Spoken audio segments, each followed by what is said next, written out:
Hello everyone, and today we are going to do something completely new for this channel, and we're going to have a look at my idea for a character concept that I would love to see in Star Wars Battlefront 2. I am Ascendance, and this is 4FS Gaming.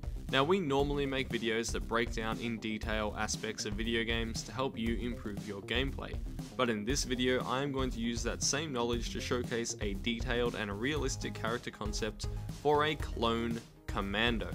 Note that this is not something that comes from DICE or EA at all, and it's purely my own concept, but if enough people like this video and it goes viral, maybe DICE will put it in the game, so who knows. Alright, so what exactly is a Clone Commando and how would it fit into Battlefront 2? Well, Clone Commandos, also sometimes called Republic Commandos, are enhanced clone troopers. They've undergone some degree of genetic tampering, and also a much more advanced and rigorous training program, making them extremely dangerous and capable of undertaking high-risk missions. They appear in Star Wars Republic Commando, which is an old but excellent Star Wars shooter game, and its assorted spin-off novels. They were reintroduced into Star Wars canon in the Clone Wars TV series, with several minor appearances throughout the later seasons. Now, in Star Wars Battlefront 2, all of the light side factions use the same Enforcer class, and this is of course the Wookiee Warrior. But I think that the Clone Commando would be an excellent stand-in for the Wookiee in the prequel era, where they don't really make sense apart from on Kashyyyk, of course. With this in mind, the following character concept is fully compatible with the Enforcer class and Star Guards as it currently stands, and it's designed to be balanced to be aligned with the Death Trooper, Wookiee Warrior and Flame Trooper in terms of power level. So firstly, it is important to determine what aspects of the Clone Commando we would like to see in the game, and if they have any particular powers, skills or equipment that need to be showcased. So here we go, the Clone Commandos have special armor which protect them a lot more than the average Clone Trooper's armor. This armor is also capable of emitting an energy shield for additional protection. The Commandos are also known to have increased strength and other enhanced physical attributes. Perhaps the most iconic aspect of the Clone Commandos are their signature weapons, which is the DC-17m Interchangeable Weapon System. Now, this was a blaster that could be quickly modified in the field to suit 3 different roles, essentially becoming 3 different weapons. First, it does have a blaster rifle configuration, which is rapid firing but quite accurate. The second is a compact sniper rifle, with dual magnification scope, and the third is an anti-armor grenade launcher configuration for taking down really hard targets. So how can all of this be converted into an Enforcer for use in Star Wars Battlefront 2? So starting off with the amount of health that the Commando will have, I would put it around 350. Now, this is identical to that of the Wookiee and the Death Trooper, and it's in line with the enhanced power armor that would be provided to them. As for movement, the Commandos will be able to roll and move at the same speed as other Enforcers. The primary weapon of the Clone Commando will be the DC-17m in its blaster rifle configuration.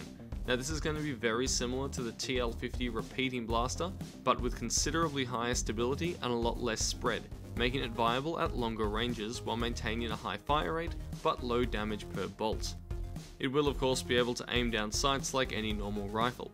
Now, the Fortify ability will be identical to the other Enforcer classes, and this can be explained away canonically as the activation of an overshield or something. They can even put in a different animation to make it look like an overshield. So the Fortify is very simple. Now, the other abilities is where it gets really interesting. These are where we can incorporate the different firing modes of the DC-17m. Usually, overloading on an Enforcer will make the primary weapon immune to overheat and enhance something about the weapon. For the Flame Troopers, it increases the rate of fire. For Death Troopers and Super Battle Droids, it increases both rate of fire and reduces spread, and for Wookiees, it enables fully automatic fire and gives you 2 more bolts per trigger pull. For the Clone Commando, after a brief activation animation, it will set the DC-17m to Sniper configuration. For the 9-second duration of the ability, you will be equipped with a dual zoom sniper rifle, that while it cannot overheat due to the overload ability, it will behave very similarly to the IQA-11 Specialist rifle, but with a damage increase so that it deals around 80 base damage per hit. Now, this will be enough to headshot Assault, Specialist and Officer Troopers in one go, but not heavies. The DC-17m Sniper Scope is also known for its ability to see through cover, so in a certain small area around the center of the reticule, you will be able to see enemies that are hiding behind terrain out to a certain range. During overload, your movement will not be hindered at all, as in the other enforcers where you can't sprint or in some cases can't even roll. Now this is to compensate for the fact that overload does not really make you better at close range, it actually makes you worse. So taking away your sprint or roll in these situations would be a bit weak. This overload is designed to change your weapon so that it's better at long range. So I think it would still be balanced to retain the ability to sprint and roll while you have that sniper rifle variant out. Now the final ability is where we can integrate the grenade launcher component of the DC-17m. This would be the explosive ability, and activating it would prep the launcher, much like the Super Battle Droid's wrist rocket is prepared before firing. Now remember that in the canon, this grenade launcher is an anti-armor weapon, and as such it will deal high damage to a single target but in quite a small radius, much like the wrist rocket except fired in an arc for 250 damage. Now we will mostly agree that the wrist rocket is quite an underpowered ability, so to balance out this small radius with the large cooldown time consistent with other enforcers, the grenade launcher shall hold 3 shots, much like the barrage ability found on the heavy. That right there rounds out my character concept for the Clone Commando. All of the Enforcer star cards should be able to fit in with these abilities and attributes, making it a pretty straightforward integration. Now if anyone from EA or DICE is watching, you can have this design free of charge, it's all yours, just please let me play as a Clone Commando. And also, imagine all of the skins that you could sell, as Clone Commandos often had custom decals on their armor, you could make a killing in microtransactions.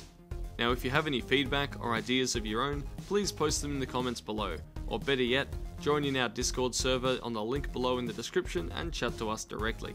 Thank you so much for watching, this is Ascendance from 4FS Gaming.